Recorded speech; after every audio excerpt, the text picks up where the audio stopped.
Timbang. Okey, sekarang kita nak timbang.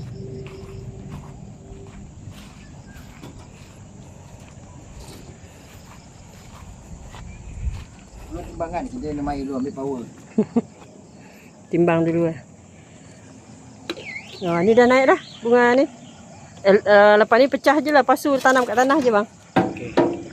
Sebab Kerak sikit dah. Membazir dia ni. Kita tengok berapa kilo. Ui, masuk ni. 3,5.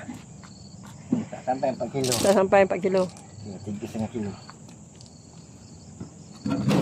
Yang ini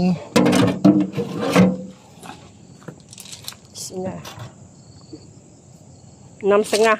6,5 kilo eh? Ha. Tak sampai 7. Tak sampai 7. 6,5 je. Di bawah jap. Ambil nangka besar ni. Berapa kilo tak tahu. Nangka ni 20. Mari kita teka. Jap. Berapa? 20. Tak dah. Ni 12 kilo eh? Ha? 15. 14. Ha? 14 kg. Hampir lah. Okey. 14 kg. Okey dah. Itu je. Buah baik. Kita nak proses ni. Keluarkan isi dia.